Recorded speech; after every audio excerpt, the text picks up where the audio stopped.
बिस्मिल्लाहिर्रहमानिर्रहीम। अस्सलाम वालेकुम नाज़रीन। मोअज़्ज़ज़ नाज़रीन गिरामी, इस कहानी की पहले आप एक किस्त सुन चुके हैं, अब दूसरी किस्त मुलाहिज़ा फरमाएं। खुश रह फजे पुत्र, मैंने दिल ही दिल में अपने आप को दुआ दी। अब थोड़ी सी कसरत भी शुरू कर दे ताकि तू जल्दी से पिंड का गबरू जवान बन जाए। कुछ देर बाद राजू आ गया था। मैंने उसे बताया कि हमें शूटिंग वगैरह के लिए कोई और लोकेशन तलाश करनी पड़ेगी, ये जगह कुछ महफूज नहीं रही थी। हमने लोकेशन बदल दी। बहरहाल ताजा से उसके बाद कभी कभार सामना होता रहा। गली मोहल्ले में तो मेरी उससे मुठभेड़ होती ही रहती थी, लेकिन इन मौकों पर वो बात नहीं करती थी, बस मुस्कुराकर सर को खफीफ सी हरकत देकर गुजर जाती थी। अलबत्ता कस्बे से बाहर कभी मिलती थी तो 2-4 मिनट रुक कर बात कर लेती थी। वो थोड़े बहुत दिनों बाद ही चक 42 जाती नजर आती रहती थी। कभी मासी को लेने जा रही होती थी, कभी उसकी खैरियत पूछने और कभी उसके बच्चे के लिए कोई दुआ पहुंचाने। तहम मैंने उसकी मासी को कभी देखा नहीं था। 8वीं जमात में हमारे आखिरी महीने थे जब हमारे स्कूल को तरक्की देकर हाई स्कूल बना दिया गया। इन दिनों मिडिल और मैट्रिक की हद तक यह सहूलत हासिल थी कि जिन लड़कों को मास्टर साहिबान जरा लायक ख्याल करते थे उन्हें बोर्ड के तहत इम्तिहान में बिठा देते थे, और जिन्हें जरा कमजोर समझा जाता था उनका इम्तिहान स्कूल ही की सतह पर हो जाता था। अमूमन सब ही को अगली क्लास में धक्का देने की कोशिश की जाती थी। कोई बहुत ही लायक होता था तो वो जाता था, इसलिए स्कूल से इम्तिहान पास करने की निस्बत बोर्ड से इम्तिहान पास करने वाले की जरा ज्यादा ही कदर थी। मैंने एक मास्टर साहब की मिन्नत खुशामद करके बोर्ड के तहत इम्तिहान दिया। हालांकि वो मुझे स्कूल ही से इम्तिहान दिलवाने पर तुले हुए थे। जिस रोज मेरा रिजल्ट अखबार में आना था उस रोज के लिए मैंने कस्बे के अकलौते बुक स्टॉल वाले को ताकीद कर रखी थी कि मेरे लिए एक कापी जरूर रखे। लेकिन जब मैं और अब्बा जी उस रोज हाँपते कांपते उनके पास पहुंचे तो पता चला कि वो सारा अखबार ब्लैक में बेच चुका था। मुझे बड़ा तेज आया। मैंने उसका गिरबान पकड़ लिया और स्टॉल से नीचे उतर कर घोंसा रसीद करने ही लगा था कि अब्बा जी ने मेरा हाथ पकड़ लिया। स्टॉल वाला अपनी टोपी संभालते हुए बोला, मुझे ज्यादा बदमाशी दिखाई तो SHO को कहकर अंदर करवा दूंगा, गुंडागर्दी की खबर लगवा दूंगा। तुम्हें मालूम नहीं मैं रोजनामा बोस्तान का एजेंट भी हूँ और नुमाइंदा भी। मुझे कुछ ज्यादा अच्छी तरह मालूम नहीं था कि एजेंट क्या होता है और नुमाइंदा क्या होता है। मैं तो उसे उठाकर पटकने पे तुला हुआ था, लेकिन अब्बा जी डांट टपट करके मुझे एक तरफ को ले गए। फिर हम अखबार की तलाश में निकल खड़े हुए। मोछे के चाय खाने पर, शीदे टलियां वाले की दुकान पर जहां टलियों यानी घंटियों की बजाय कपड़ा फरोख्त होता था, और मक्खू हलवाई वाले के यहाँ। कहीं भी अखबार नहीं मिला था। जहां जाते यही पता चलता कोई मांग कर ले गया है। मुझसे ज्यादा अब्बा जी बेताब थे और एक हाथ से पगड़ी और एक हाथ से धोती संभाले मुझसे आगे आगे दौड़े जा रहे थे। शो को इस तरह गोया उन्हें उड़ाए ले जा रहा था। मुझे उनका वो अंदाज आज तक नहीं भूला। माँ बाप के सिवा कौन किसी की कामयाबी और कामरानी के बारे में जानने के लिए इतना मुश्ताक व मुस्तरिब हो सकता है। बिल आखिर एक गली में राजू हमें अपने घर के सामने खड़ा मिल गया। उसके हाथ में अखबार था। मैंने लपक कर अब्बा जी के बराबर होकर झुक कर देखा। कमबख्त फिल्मों के इश्तिहार देख रहा था। रिजल्ट क्या रहा राजू? मैंने और अब्बा जी ने मुख्तलिफ लहजों से और मुख्तलिफ लफ्जों में एक ही सवाल किया। अब्बा जी ने तो उसके हाथ से अखबार ही छीन कर मुझे थमा दिया। देख लिया है यार रिजल्ट। वो मुंह बनाकर बोला, हम दोनों पास हो गए हैं, 3rd डिवीजन में हैं। अल्लाह तेरा शुक्र है। अब्बा जी ने दोनों हाथ उठाकर कहा कि तूने आज हमें ये इज्जत और कामरानी बख्शी। खुदाया तेरा बड़ा करम है कि हमारे खानदान में भी कोई लड़का मिडल पास है। फिर उन्होंने कई मर्तबा मेरी पेशानी चूमी। उनकी आंखों से तशक्कुर के आंसू छलक रहे थे जो उनकी खुशकशी दाढ़ी में जज्ब हो रहे थे। फिर उन्होंने सदरी की जेबें टटोली। 1-1 रुपया के 2 नोट और चंद आने बरामद हुए। उस वक्त उनकी जेब में बस यही मौजूद थे। वो उन्होंने मुझे देते हुए कहा, मक्खू के हाथ से कुछ लड्डू लेकर अपने दोस्तों का और कुछ मासूम बच्चों का मुंह मीठा करवा देना। मैं काम पर जा रहा हूँ, बड़ी देर हो गई है मुझे। अब्बा जी के जाते ही राजू ने एक नजर मेरी मुट्ठी पर डालते हुए नोटों पर डाल दी और आंख मार कर बोला, आज की फिल्म तो तेरी तरफ से रही उस्ताद। इन पैसों की हमने लड्डू बांटने के बजाय फिल्म ही देखी। शब और रोज यूं ही गुजर रहे थे। उन दिनों में मैट्रिक में था जब एक रोज स्कूल में वक्फे के दौरान एक लड़के ने आकर मुझे बताया कि हेडमास्टर साहब मुझे बुला रहे हैं। मुझे घबराहट सी होने लगी। न जाने क्या बात थी। आज तो मैंने कोई शरारत भी नहीं की थी। बहरहाल दिल मजबूत करके हेडमास्टर साहब के दफ्तर में पहुंचा। मेरे उर्दू के उस्ताद भी वहां बैठे हुए थे।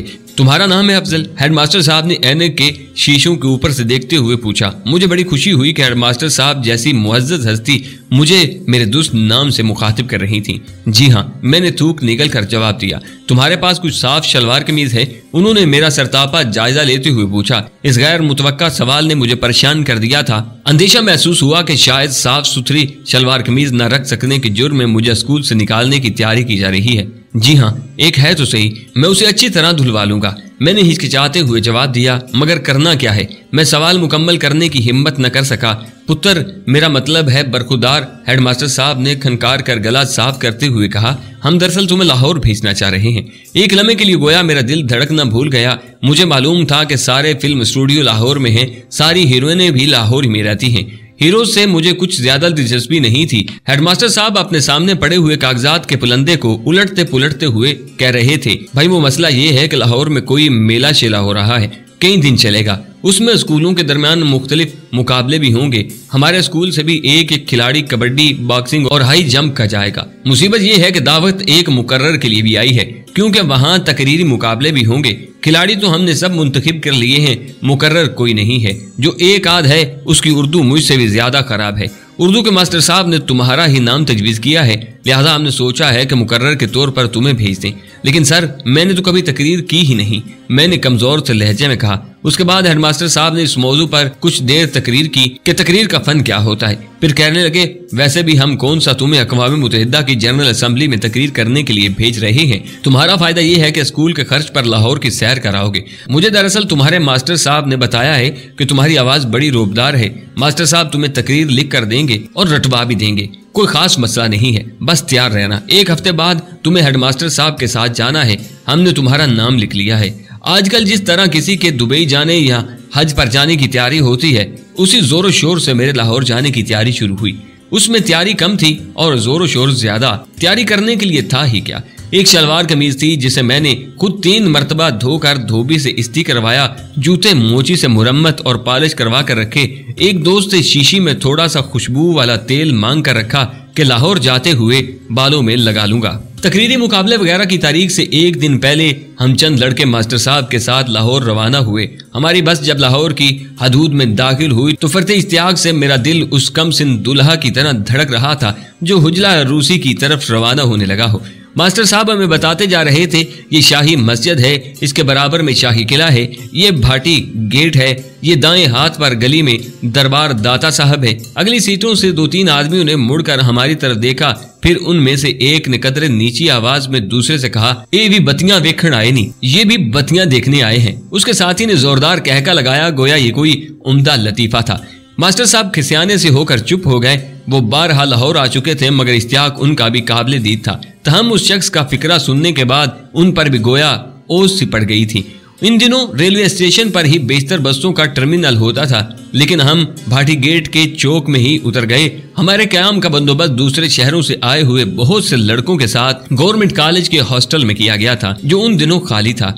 उस हॉस्टल में कयाम करने का सबसे बड़ा फायदा हमें ये हुआ कि हमने फ्लश सिस्टम का इस्तेमाल सीख लिया। रात को हमें मेस में खाने के लिए बुलाया गया। शिफ्टों में लड़कों को भगाया जा रहा था। हमारी शिफ्ट में बेशतर लड़के देहाती और नीम देहाती किस्म ही के थे, जबकि खाना शहरी किस्म का था।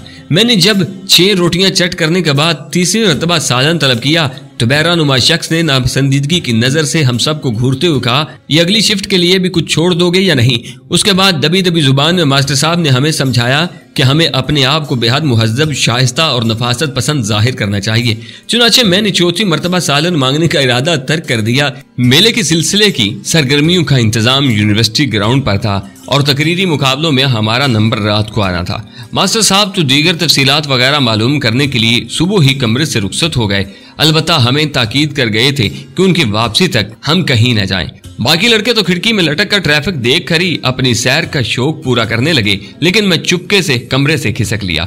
नीचे आकर मैं सड़क पार करके सांस दुरुस्त ही कर रहा था और सोच रहा था कि मुझे कहां और कैसे जाना चाहिए। एक डबल डेकर बस मस्त हाथी की तरह झूमती झामती मेरे करीब आ रुकी। वो एक तरफ को इतनी ज्यादा झुकी हुई थी कि मैं सहम कर पीछे हट गया कि कहीं मुझ पर ही न आन गिरे। उसमें से उतरने वाले बेशतर लोग, जिनमें काले कोटों वाले 2-3 वकील भी शामिल थे, जिला कचहरी की तरफ बढ़ रहे थे।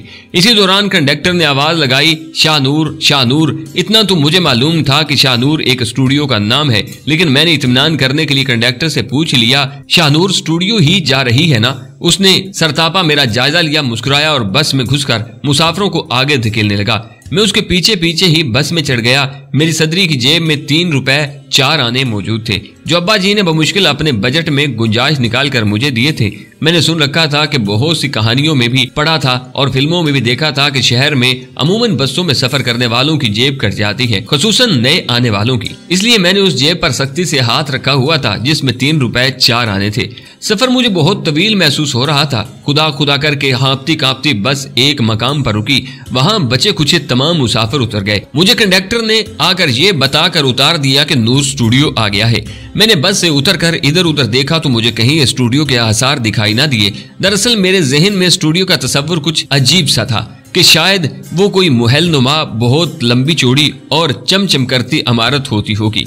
इसमें खेत, जंगल, नहरें, सजे सजाए ड्राइंग रूम, गलियां, बाजार, दुकानें, तवाइफ का कोठा वगैरह सब कुछ तैयार होता होगा। किसी गोशे में कोई चीज, किसी हिस्से में कोई चीज, खेत में शूटिंग करनी हुई तो कैमरा उठाकर उधर को ले गए, ड्राइंग रूम में करनी हुई तो कैमरा उठाकर उधर को ले आए। मुझे ऐसी कोई इमारत आसपास नजर नहीं आ रही थी जो इस तस्वर पर पूरी उतरती महसूस होती। सामने एक आम सी इमारत का गेट नजर आ रहा था, मगर उस पर नीम दायरे की शक्ल में एक ग्रिलपुर बारी स्टूडियोज के अंग्रेजी हरूफ चिस्पा नजर आ रहे थे। एक साहब से मालूम करने पर पता चला कि शाहनूर इसके करीब ही एक बगली गली में अंदर जाने के बाद नजर आता था। उसके साथ ही बाएं हाथ पर एक सड़क मुड़ती थी, वो एवर न्यूज स्टूडियो में जाती थी। मेरी खुशी की इंतहा न रही कि यहाँ 3 स्टूडियो साथ साथ थे। गोया ज्यादा भटकने की जरूरत नहीं थी, कम वक्त में ही सारे स्टूडियो की सैर की जा सकती थी। गेट के पास लोहे की एक कुर्सी पर एक रवायती किस्म का पठान चौकीदार मौजूद था। मुझे शुबा हुआ कि फिल्मों में मैंने कई बार जो चौकीदार बाबा देखा था वो शायद यही था। वही मोटी मोटी मूछें, वही कुल्ला और वही कुर्सी से टिका हुआ मोटा सा डंडा। तहम वो मौसूफ इस वक्त अपनी नस्वार की डबिया वाले आईने में देख देख कर अपनी मूछों के सिंगार में मसरूफ था।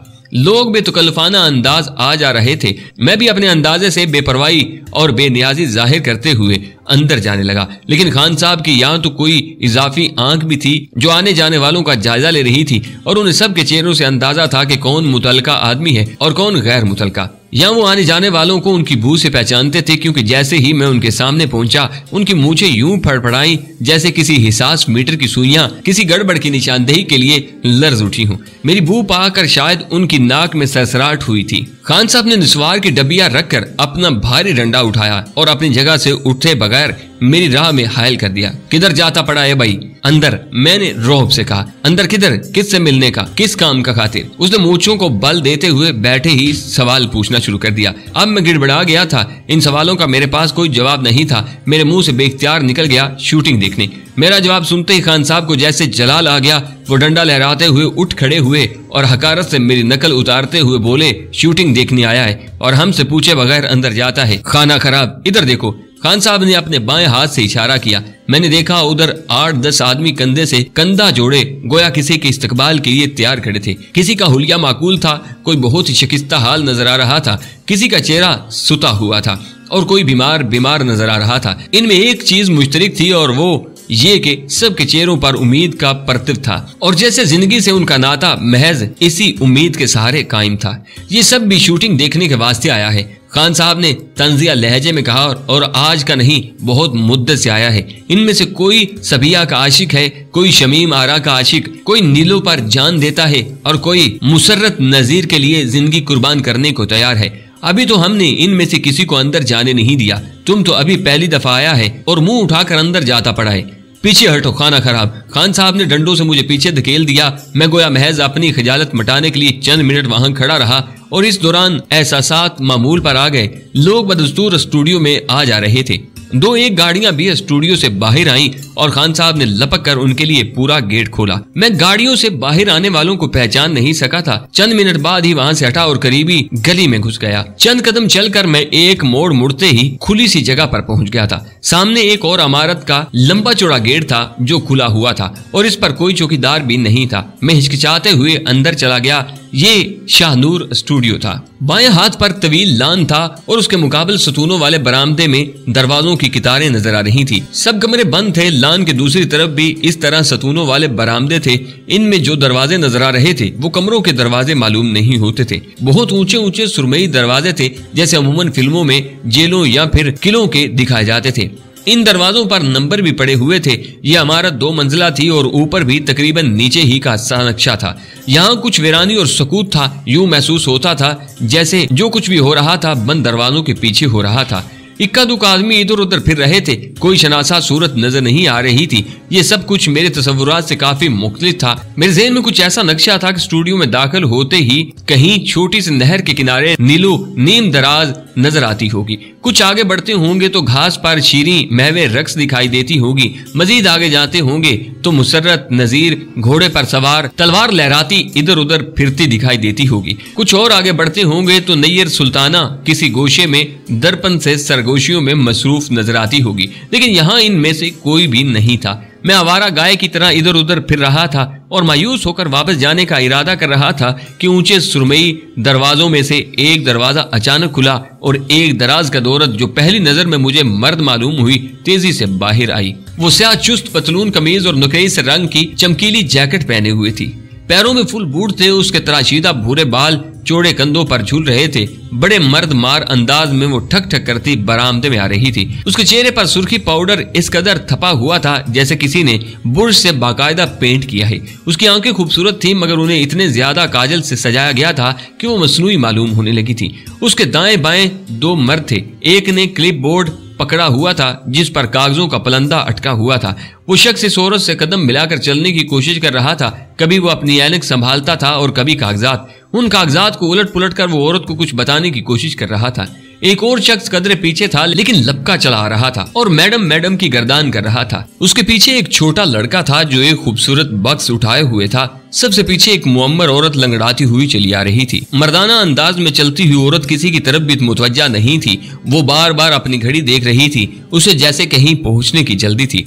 ठक ठक करती वो मेरे करीब से भी गुजर गई और खुशबू का एक झोंका अपने पीछे छोड़ गई। मैं गैर इरादी तौर पर उसी समत घूम गया जिधर वो जा रही थी। वो मजीद चंद कदम चलकर किसी कमरे का छोटा सा दरवाजा खोलकर अंदर चली गई। बाकी लोग भी अंदर जा चुके थे तो दरवाजा बंद हो गया। जब वो चेहरा मेरे सामने नहीं रहा तब मैंने पहचाना कि वो तो मुसर्रत नजीर थी। मेरा दिल कुछ ज्यादा ही जोर से धड़कने लगा। एक लम्हे के लिए मुझे कुछ पछतावा सा महसूस हुआ कि मैंने बर वक्त मुसर्रत नजीर को क्यों नहीं पहचाना। फिर मैंने अपने आप को समझाया कि अगर बर वक्त भी पहचान लेता तो क्या कर लेता। इसी असना में एक और बड़ा दरवाजा खुला और भारी बदन और कदरे छोटे कद के एक साहब शाही लिबास जेब तन किए बाहर आ गए। चलते चलते ही वो अपना ढीला ढाला शाही लिबादा जिस पर बेतहाशा गोटा लगा हुआ था उतारते जा रहे थे और तब मैंने देखा कि शाही लिबादे के नीचे उन्होंने 3 पीस सूट पहना हुआ था। लिबादा उतार कर उन्होंने एक शख्स को थमा दिया जो उनके साथ से चल रहा था। अब वो कुछ और ज्यादा अजीब लगने लगे थे। यानी 3 पीस सूट, सर पर ताज और नाक पर मोटे फ्रेम की ऐनक। जब उन्होंने गत्ते का शाही ताज भी उतार कर उसी नौजवान को पकड़ा दिया तब मैंने पहचाना कि वो आगा तालिश थे। मैं उन्हें सलाम करना चाहता था मगर उन्होंने मेरी तरफ देखा ही नहीं था। इधर उधर घूमता फिरता मैं स्टूडियो के एक अलग थलग से हिस्से में जा पहुंचा जहां लकड़ी के एक गेट की अक में फूलों भरी बेलों से ढका हुआ एक मकान सा दिखाई दे रहा था। मकान के बाईं तरफ भी तिरछी हुई घास का फर्श और फूलदार पौधों की क्यारियां फैली हुई थी। एक माली एक क्यारी के पास बैठा खुरपी से जमीन खोद रहा था और नहायत पुरअसरार अंदाज में जेरे लब अपने आप से बातें कर रहा था। मुझ पर नजर पड़ी तो हाथ रोक कर चिल्लाया, अबे किधर मुंह उठाए चला आ रहा है? तुझे मालूम नहीं साहब ने मना किया हुआ है कि कोई उनके घर के सामने से न गुजरे। मुझे वाकई नहीं मालूम था कि वो किन साहब का जिक्र कर रहा था, बल्कि मुझे तो ये भी मालूम नहीं था कि ये कोई घर था। बहरहाल मैंने तेजी से पलट पड़ने पर ही आफियत समझी। मैं वापस लान की तरफ आया तो वहां अब 10-15 लड़कियां बैठी नजर आई। मुख्तलिफ उम्रों और मुख्तलिफ जिसामतों की लड़कियां मगर इनके लिबास यकसां थे। पुरानी तर्ज के कुर्ते और चूड़ीदार पजामे। इनमें से बेशतर के चेहरे उजड़े उजड़े से थे मगर वो आपस में खूब चहलें कर रही थीं। दो एक तो न जाने किस बात पर हंस हंस कर दोरी होती जा रही थी। मैं लान के करीब पहुंचा तो मैंने आंखें फाड़ फाड़ कर पहचानने की कोशिश की कि शायद इनमें भी कोई हीरोइन मौजूद हो, मगर कोई सूरत मुझे शनासा महसूस नहीं हुई। फिर मुझे अंदाजा हुआ कि वो ये लड़कियां थीं जो बाज गानों के दौरान हीरोइन के अक में खड़ी होती थी। हीरोइन अगर दाएं तरफ सर झुकाती थी तो ये भी दाएं तरफ झुकाती थी, और अगर हीरोइन बाएं तरफ को झुकती थी तो ये भी बाएं तरफ को झुक जाती थी। अगर हीरोइन घास पर लौटने लगती तो ये भी घास पर दराज होकर एड़ियां रगड़ने लगती थी। मैंने अखबारों के फिल्मी ऑडिशनों वगैरह में पढ़ा था कि इन्हें एक्स्ट्रा गर्ल्स कहा जाता है। मैं बड़ी हैरत से सोचा करता था कि क्या कोई लड़की भी फालतू हो सकती है। मैं उन्हें घूरते हुए शायद काफी होंकल महसूस हो रहा था, क्योंकि उनमें से दो तीन मेरी तरफ देखकर नए सिरे से खी करने लगी, गोया अब कोई नया लतीफा शुरू हो गया हो। एक बोली, उम्र देखो और अंदाज देखो, मालूम होता है आंखों ही आंखों में निकल जाएगा। मालूम नहीं कौन है, बहुत ही ज्यादा नई शक्ल मालूम हो रही है। एक और सांवली और सोखी सड़ी सी लड़की जिसकी पसलियों की हड्डियां कुछ ज्यादा ही उभरी हुई थी, पहली लड़की की कमर पर धप रसीद करते हुए बोली, इतनी मुद्दत हो गई है तुझे, घात घात का पानी पीते मगर बंदे की पहचान नहीं आई। अरे इसकी तो शक्ल से साफ जाहिर है कि शूटिंग देखने के लिए आया हुआ है। न जाने क्यों मुझ पर बदहवासी तारी हो गई और मैं सीधा गेट की तरफ बढ़ता चला गया। लड़कियों के तेज और तीखे कह के मेरे ताक्कुब में थे। स्टूडियो से बाहर आकर मुझ पर पछतावे का दौरा पड़ा। मेरा जी चाहा कि अपना भारी तले का जूता उतार कर दो चार मर्तबा अपने ही सर पर रसीद करूं।